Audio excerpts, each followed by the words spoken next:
the more in frequency resonance you rise, the less extroverted you almost become because you don't need to. Now, I'm not saying there's anything wrong with extroversion. There's some people who are naturally exuberant, right? Who want to share and are really out there. Like, that's awesome. And the passion and aliveness. Yeah, exactly. And that's amazing. Okay.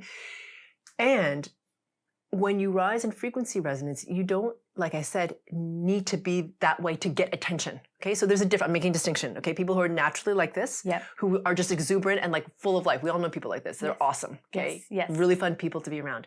And there are other people who project that because they want to be liked. There's the difference. Yeah. Exactly. Yeah. I'm the inauthenticity. Yes, that's right. Yeah. Because they're doing it because they want to be accepted, liked, loved. Right. Yeah. So there's a really big distinction there. Yeah.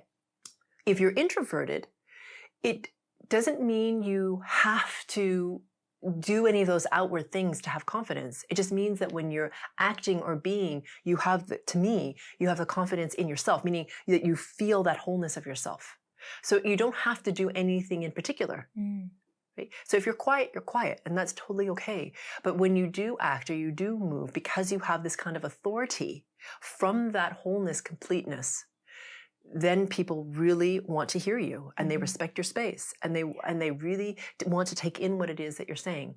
It's funny because I would say that Chris is somebody like this. He's actually very quiet. He can be really funny and engaging when he wants to, but man, when he feels called to it, like the authority that comes out of him and the passion in response to someone's question, like he's answered questions at retreats and people have burst into applause. You know what I mean? Like, who does that? Like, who answers a question and gets applause? I mean, come on, you know what I mean? So, but my point is that he has such conviction, such confidence in what he's saying that people are pulled up into his resonance. That's awesome. And he's not a particularly extroverted person all the time, but can be when he wants to be. Yeah. So he's actually quiet most of the time. Yeah. Like he doesn't really need to like participate all that It's often. almost like you have this secret inside. Yeah. That's what I'm feeling. Like you know something. Yeah. And it's like this little secret you have. Yeah. And you don't need to actually share it. It's like there's a peace within that. Yeah, absolutely.